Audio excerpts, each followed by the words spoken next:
ఈ రోజే డౌన్లోడ్ చేయండి. మీ ఫేవరెట్ షోస్ చూడండి. నీకు నిండు నూరేళ్ళమ్మా. ఇప్పుడే మీ గురించి తలుచుకున్నాం. మాతాజీని కలవడానికి వెళ్ళారా? అవును శ్రీకర్. మాతాజీ ఏం చెప్పింది? నిశ్చితార్థం సమయంలో మన కులదైవం అన్నపూర్ణదేవి ఉండడం మంచిదని చెప్పింది.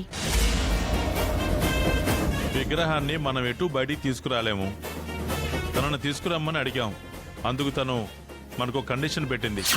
నా కండిషన్ ఏంటంటే శ్రీకర్ బావ పెళ్ళైపోయిన తర్వాత శాశ్వతంగా నాకు దూరం అయిపోతాడు కాబట్టి ఒక్క రాత్రి నా భర్తను నా దగ్గరికి పంపించండి.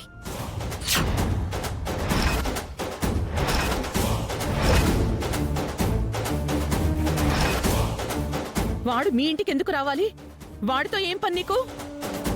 అది మీకు అనవసరం. భార్యాభర్తల మధ్య 1,00,000 ఉంటాయి. అన్నీ విడమర్చి చెప్పుకుంటారా ఏంటి? ఆఖరిసారి నా భర్తతో గడిపే అవకాశాన్ని నాకు కల్పిస్తే మీరు కోరిన విధంగా ఆ అమ్మవారిని తీసుకుని రావడానికి నాకు ఎటువంటి అభ్యంతరమూ లేదు అని కండిషన్ పెట్టిందిరా.